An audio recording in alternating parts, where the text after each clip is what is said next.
Amin. Luar biasa. Firman Tuhan selalu baru setiap pagi bagi setiap orang yang hidup di dalam kekudusan, ya.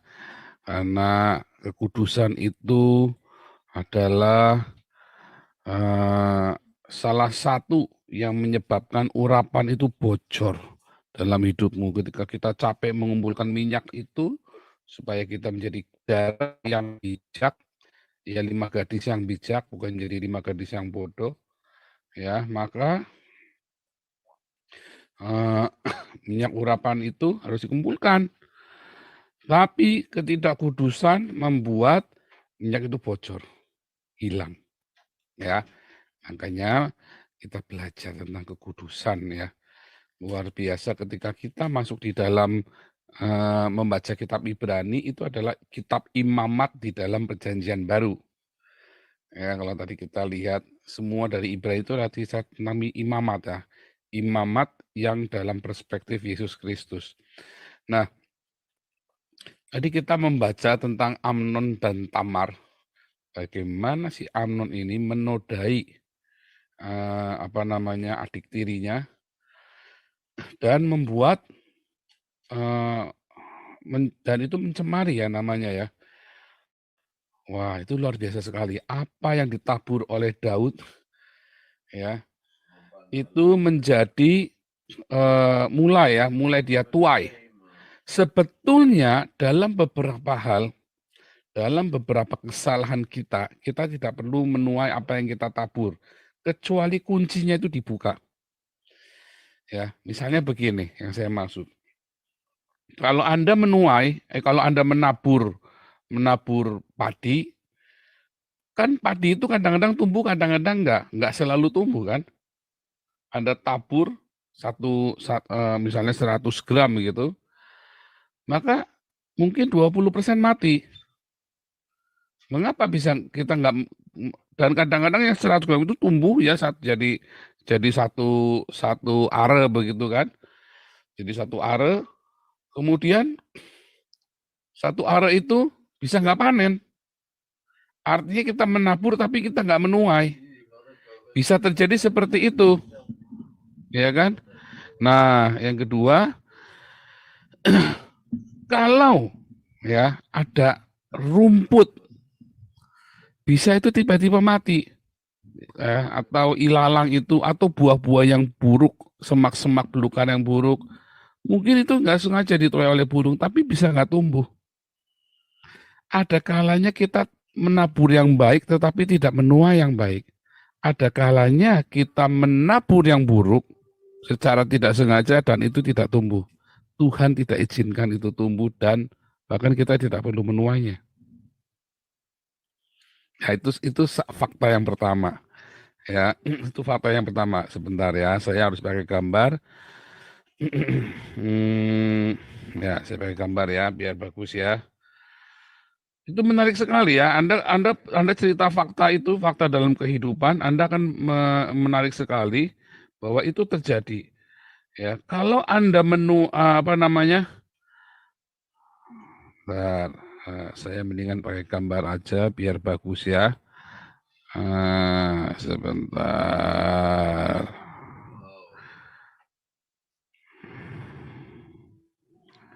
Oke.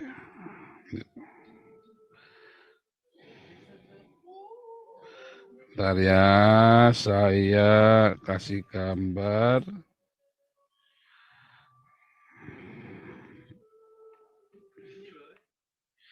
Ya, saya kasih gambar ini.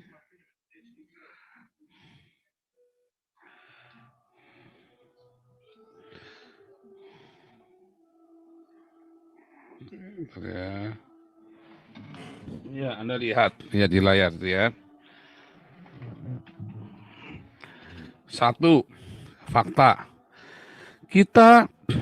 Kalau kita menanam padi,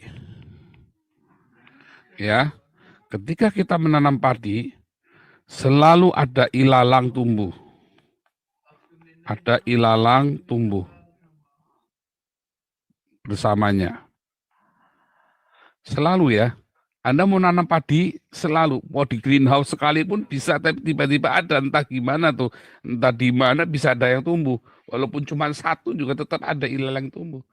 Atau rumput atau gulma lah pokoknya. Selalu ada yang tumbuh bersama dengan padi itu.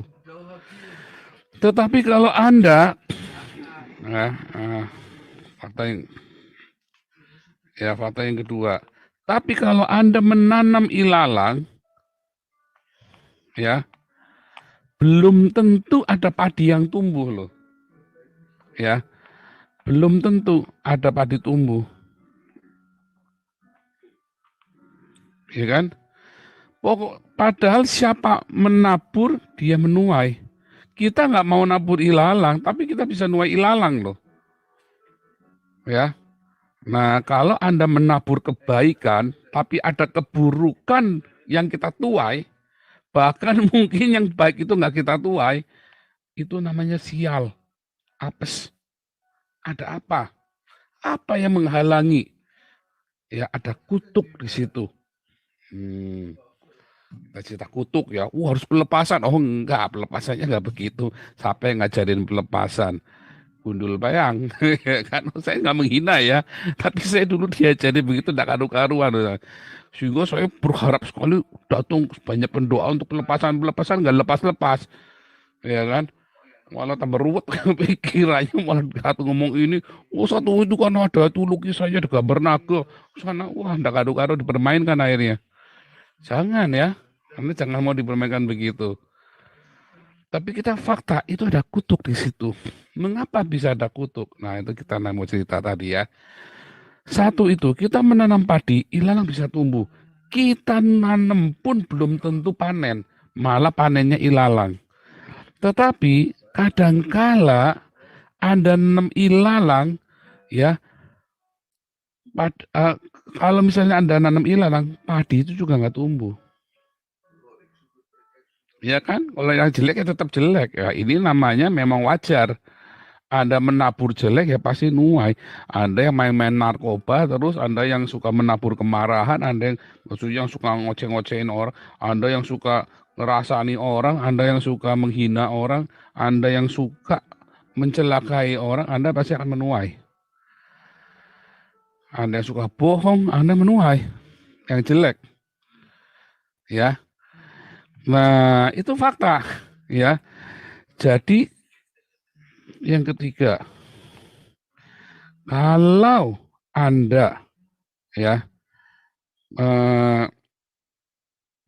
menanam menanam padi, tadi kan belum tentu kan, belum tentu menuai padi. Ini tadi yang namanya sial apes kan. Tetapi kalau menanam ilalang, belum tentu menuai ilalang. Ini namanya Anda beruntung. Hoki, ya. Mengapa Anda menanam ilalang, tapi Anda bisa nggak menuai? Karena Anda menerima Tuhan Yesus Kristus sebagai Tuhan dan Juru Selamat, sehingga Anda tidak perlu menuai apa yang Anda tabur. Ketika Anda baru pertama kali. Tapi kalau Anda sudah bertobat, lalu Anda menuai, menabur yang jelek, Anda akan menuai keburukan itu 2 kali lipat. Berlipat kali ganda. Lihat ya. Kalau Anda menanam padi, tapi Anda nggak panen, namanya ada sial apes, ada kutuk. Tapi kalau Anda menanam ilalang, tapi nggak tumbuh ilalang, Anda tidak menuai semak belukar itu namanya Anda sedang beruntung. Dan ini terjadi biasanya kalau Anda lahir baru. Diputuskan semua kutuk-kutuk itu. Misalnya orang tua Anda janji sama Gunung Kawi, sama Gunung Kemuku, sama macam-macam ya. Putus itu kontraknya, saya sudah terlanjur korbankan keturunan saya ketiga, keempat atau keberapa. Putus itu. Anda dikorbanin, Anda datang sama Yesus dengan sungguh-sungguh, itu putus. Itu janji Tuhan Yesus. Ya. Dia menanggung semua kutuk itu kan, menanggung semua kesalahan kita, Yesaya 53. Tetapi kalau Anda sudah tahu kebenaran dan Anda melanggar kebenaran itu, ya, Anda menabur yang jelek, Anda akan menuai berlipat kali ganda. Nah, menuai itu selalu berlipat kali ganda. Menuai itu selalu berlipat ganda. Mengapa? Nanam satu, padi satu kan bisa jadi satu untai kan. Padinya cuma satu butir. Tapi yang tumbuh bisa satu rumpun. Mengapa bisa begitu? Itu memang hukumnya begitu, berbuah namanya berkali lipat. Karena ketika Anda di dalam Yesus, Anda menuai berkali lipat yang baik. Anda akan disertai dengan keberuntungan kalau Anda sungguh-sungguh di dalam Yesus. Anda akan menerima keberuntungan yang luar biasa. Sampai Anda hianati keberuntungan itu, Anda hianati perjanjian itu dengan Tuhan Yesus. Ya, maka berkat itu akan menjadi kutuk. Maka ketika Anda menabur yang jelek, Anda akan menuai berkali lipat. Ya, kenapa? Karena berkatnya pun berkali lipat. Maka tuaian yang jelek pun berkali lipat. Nah, itu ya. Maka dari itu, ketika cerita ya Daud itu berzina cuma sekali. Ya dia bunuh cuma sekali, tetapi lihat anak-anaknya bunuh-bunuhan. Mulai Amnon, Absalom pun dibunuh, ya. Bahkan anak-anak Daud yang lain pun tadi dibunuh sama Absalom. Ya, padahal yang dibunuh kan cuma satu. Dia tuai berkali lipat. Dalam hal itu tadi jelas ya dalam soal bunuh-bunuhan tadi ya Daud. Ini kan tetapi dalam kehidupan sehari-hari itu memang seperti itu. Itulah sebabnya menjaga kekudusan itu sangat penting. Menjaga kemurnian hati itu selalu penting. Ya, menjaga kekudusan satu dan kemurnian hatimu. Makanya lahir barumu itu versinya kualitasnya apa? Lahir barunya. Apa lahir barunya sintetik? Apa lahir barunya original lahir baru? Anda yang tahu sama Tuhan. Ya. Kalau Anda sungguh-sungguh lahir baru, ya, ketika Anda menanam ilalang, ya, maka belum tentu Anda akan menuainya karena dibatalkan. Tetapi ketika Anda dalam perjalanannya, Anda tetap menabur yang baik. Mungkin ilalang bisa tumbuh bersama yang baik itu. Ya, dan seringkali itu Tuhan izinkan menjadi pencobaan bagimu. Ya kan, karena kan burung juga Anda nabur di ladang, burung juga nabur. Ya kan dia bawa kemana, dia patok-patok kakinya ada bijinya, dibawa oleh iblis yang jahat itu. Ya, misalnya waktu Anda rajin menabur, Anda rajin berbuat kebaikan, tetapi dalam perbuatan kebaikan itu ada hati yang nggak lurus sedikit aja, setitik aja. Itu yang akan Anda tuai juga. Misalnya Anda curi kemuliaan Tuhan, Anda suka pamer misalnya kan. Misalnya Anda suka udah nabur, Anda ngatur orang, mau ngatur di hidupnya orang itu. Atau Anda mau ngatur ingin menguasai, Anda ada niat yang nggak benar. Dan banyak lagi, ada ketidakkudusan di situ, ya. Anda sambil diakonia, Anda sudah punya istri, sudah punya suami, tapi sambil nafsu sama bininya orang di tim diakonia, ya kan? Oh, saya emang ngomong vulgar ya, itu sering terjadi. Itu yang ilalang tubuh bersama itu tadi, yang kita nggak sadari, ya. Nah, sekarang kita balik ya. Bagaimana menuai berlipat gandanya, jangan yang buruk. Ya, nanti diulangi lagi itu ya. Itu tadi fakta-fakta itu. Di dalam Ibrani 13. Ya, Tuhan ajari kita untuk berbuat baik. Karena ketika kita berbuat baik kepada sesama, mungkin kita sedang menjamu para malaikat. Makanya jangan jemu-jemu berbuat baik. Mungkin ya sepupumu yang menyebalkan itu ternyata adalah malaikat Tuhan. Kita tidak ngerti. Ya, selalu diingatkan untuk jangan meremehkan, menghina orang lain, menganggap remeh orang lain.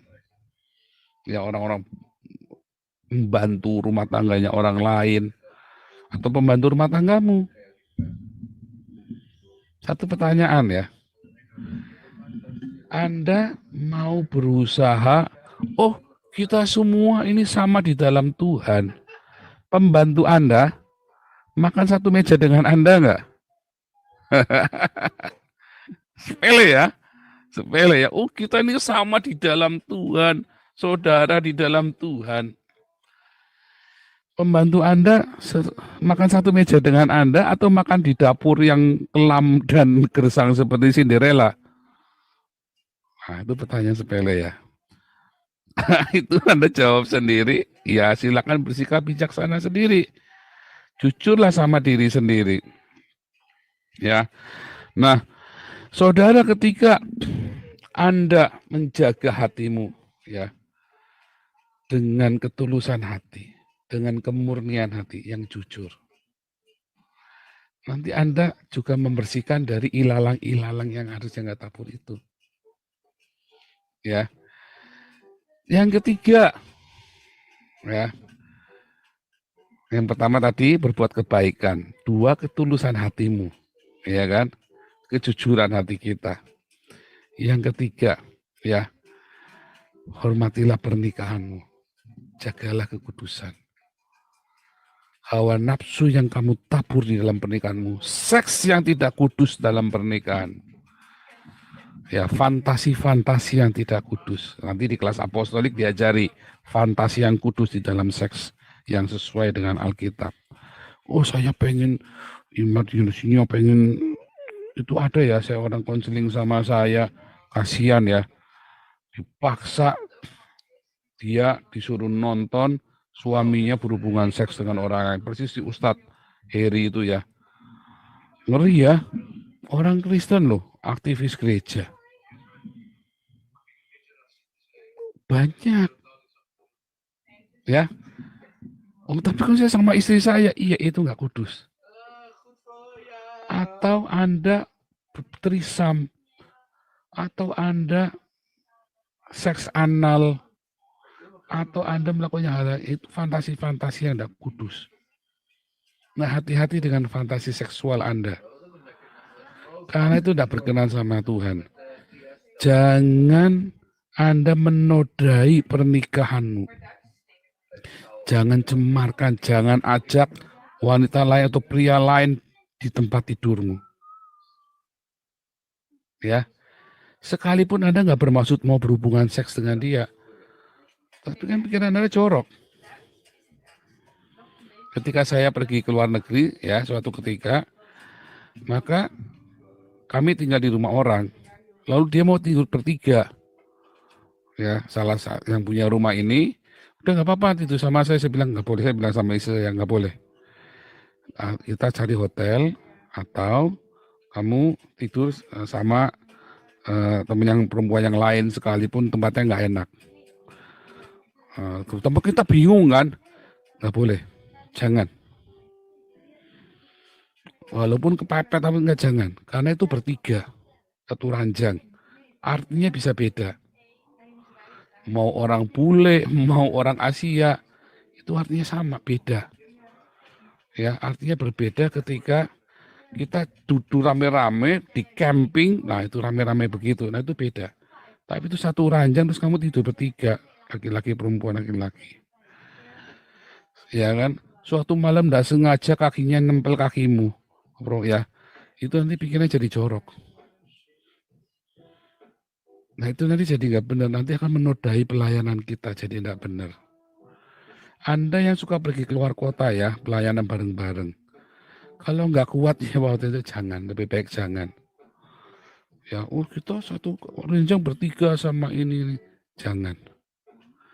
Selamatkan pernikahan itu. dalam kekudusan. Hati-hati. Wah, itu kan kata Pak Paul. Oh, coba saja kalau enggak percaya. Iya. Wah, saya mau ngomong nggak main-main ya, masalah perzinahan, kekudusan itu saya keras sekali. Hati-hati sekali. Hati-hati sekali. Itu merusak. Kamu sudah rendah hatinya minta ampun, kamu sudah sangkal diri pikul salibnya minta ampun. Harapan itu penuh kan? Minyak itu kan penuh kan? Begitu kamu berzina, bocor, hilang semua. Hilang semua. Begitu kamu berzina itu hilang semua. Dimulai dari sentuhan-sentuhan tadi. Sentuhan-sentuhan lembut, sendiri kini, ya. Terus apa? Gereng-gereng nafsu. Yang ini makanya panjang, naruh hormat dengan perkawinan. Hati-hati, jangan main-main dengan pernikahanmu. Ya, kalian sudah terlanjur, berhenti. Cepat minta ampun sama Tuhan. Siap-siap nuai sama Tuhan Yesus. Makanya nggak heran, berkatmu terhalang terus. Sebab kalau Anda pikir nggak terjadi apa-apapun, kayak Daud kan berzina dengan Batseba. Ada masalah nggak? Nggak ada. Menang perang terus. Ya kan? Tetapi kemudian nggak taunya makan dalam. Hati-hati. Alam semesta tidak bisa dibohongin. Selalu ada keseimbangan, ada keadilan dalam kehidupan. Ya, termasuk dalam kekudusan. Setan itu nagih sama kamu. Hati-hati ya. Dan tagihan itu sangat menyakitkan. Nah, terus jangan jadi hamba uang. Ya kan? Itu hal-hal yang perlu, ya, ada yang perlu diperhatikan, hamba uang. Ketika hartamu bertambah banyak, jangan hatimu melekat kepadanya. Serem ya? Ketika hartamu bertambah banyak, jangan hatimu melekat padanya. Karena begitu hatimu melekat, habis hidupmu. Anda akan menjadi budak dari uang itu. Makanya tetaplah hidup bersahaja. Ya, ketika kamu diberkati, status sosialmu status hidupmu jangan naik gaya hidupmu, yang naik diakonianya. Ya. Begitu ya, coba. Ini kita tuh ini Ibrani 13 ini baik sekali ya, sangat menarik sekali. Ya. Tetapi kalaupun Anda harus menuai, Tuhan adalah penolong kita. Ya, Tuhan adalah penolong kita, jangan takut. Ia tetap sama, baik kemarin, hari ini, selamat. Dia akan tolong kita. Ya, yang penting kita tetap setia. Dan jangan mau dikelabui dengan ilusi dari agama, manipulasi agama. Mengasihi, mengampuni, memberkati, sangkal diri, pikul salib, jaga kekudusan. Ya, mengasihi, mengampuni, memberkati, pikul salib, jaga kekudusan. Haleluya. Nah, saya ada nulis lagu. Nanti hari Minggu saya ajarkan. Nanti saya bikinkan bagus dulu, ya, supaya Anda ingat. Simple sekali ya. Lagunya simple supaya Anda ingat lagu, tinggal nyanyiin. Nah, sebentar. Tadi saya mau bicara.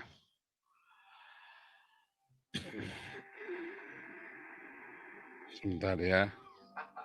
Tadi ada satu yang penting terakhir ya. Oke.